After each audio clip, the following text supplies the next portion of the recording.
This video is sponsored by ScaleWriters. ScaleWriters is an online hobby shop that has all kinds of awesome models and supplies. Head on over to ScaleWriters.com to find some unique items for your hobby needs. Also, there is a coupon code for 10% off of all kinds of orders. So not first time orders, you can reuse this coupon code over and over again. Coupon code is N.Y.S modeling for 10% off your order. Thank you ScaleWriters for sponsoring this video, and let's get back to the video. What's going on, welcome back to the channel. So we have our second update on the Aoshima RX-7, and it's pretty much almost ready to get patched up. Really, everything you see here is really all that's left to get put on. So let's go ahead and show you what we got so far. We're going to start off with the chassis. So again, it is a curbside, so of course there's no top engine detail, but it's okay for this one. And you know, for being a curbside, you know, Aoshima did a bang up job on detailing the chassis. Just because it is a curbside, you know, you're not missing on any detail on the chassis, because you have all your axle, all your suspension, and even part of your dry shaft, even part of your exhaust is separate. So you do have some things nice detailed. So the exhaust we did in a chrome from Alclad, just so it stands out, and everything else we just did in black. The rear differential we did in steel, and the engine block we just did in aluminum, but you know what you can see on there is just the oil pan. So that's pretty much about it. And the brake calipers we did in dark aluminum, and we did like a goldish, I think those are bronze gold calipers, just gives it nice detail. So we got that, and then we got part of the intercooler or radiator right there, and that's pretty much about it. It does have pose and steering, which is pretty neat. It has that, so we can pose if we want to. But other than that, that's pretty much about it for the chassis. Very simplified, but yeah, it looks really good. The interior, nice, you know, basic again. We just did it in black. Of course, it is right-hand drive because it is a Japanese, you know, Japan car, and you know, very nice. So we did in NATO black, just a nice basic black. Basically, what I did on the Porsche, my last build, just simple basic black, because these NXX Acras, or yeah, these Acras, these Mazda RX-7s, they're pretty basic cars. They're not fancy. They only come in two color choices for the interior, black or like a really ugly dark or light gray, which, you know, I'm not really a big fan of light gray interiors. So that's what we did in black. Flocking, this is light gray flocking, or dark gray flocking, my bad. The black flocking I think is a little bit too dark, and it doesn't look, you know, looks really bare. So do this flocking. Dashboard, really nice. You have your gauge clusters in there. It does have an upgraded, you know, like racing steering wheel, so I went ahead and put that in there. But other than that, that's pretty much about it. We did it in the interior, pretty much box stock, just the flocking. And yeah, it looks really good. So that's gonna look really good inside the car.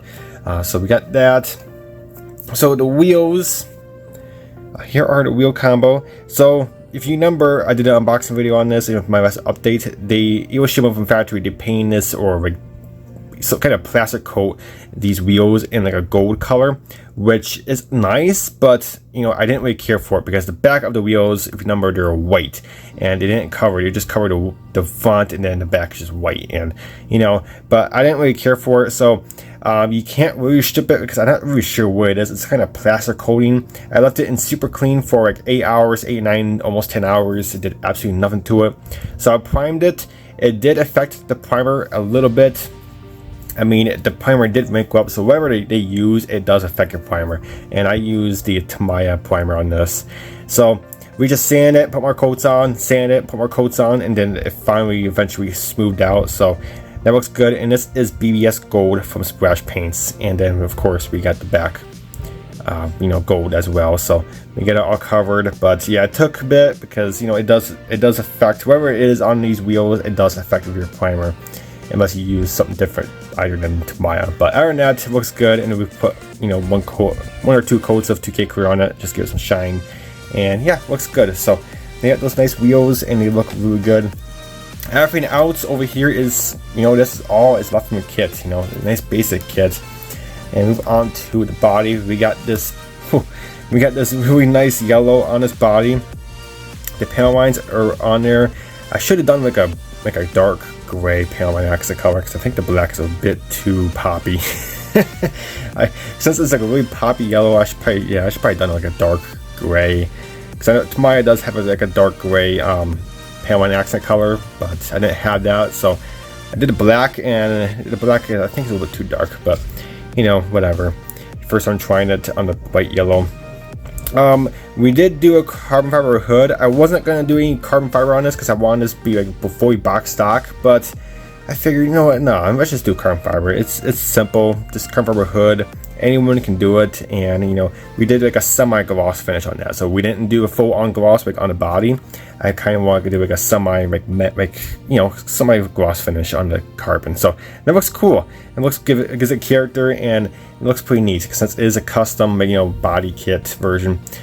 This kit does come with tinted and regular glass. So we did regular glass on the actual glass, and then it said to use regular glass for the front fog lights, you want to call it.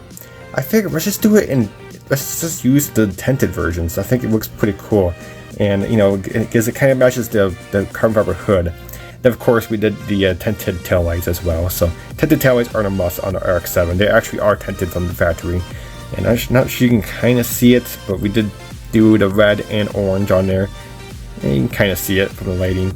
So, but looks really good, and it looks really nice. We did use the clear on the reflectors and reverse light. So, and then we paint them in Sharpie red. Sharpie is basically like a clear red, but it dries much faster and it looks just as same and looks just as good as Tamiya clear. So, but other than that, that's pretty much about it. And the body looks really good. I'm not sure you can see the metallic. If you saw my painting video, we did do the metallic. This is like a really bright, shiny metallic. I'm not sure you can see. You might be able to see it right there. But the metallic is really nice. You really got to see this out in the sun. Like in person, out in the sun, the metallic really pops and it looks absolutely incredible. But that's pretty much about it. Like I said, nice basic kit. We'll probably get this patched up probably today when this video is going out, because it's literally not much more. We just got to get the interior onto the chassis and slap it into the body and just put on the accessories, and we're pretty much good to go. So pretty good chance you'll probably see the final on Monday or Tuesday, who knows when. But yeah, then we'll get this done, patched up, and then hopefully we'll get my bench cleared off for the 48-hour group build coming next weekend. So we'll stay tuned for that. But alright guys, that's it for this video, and until next video, we'll catch you next time.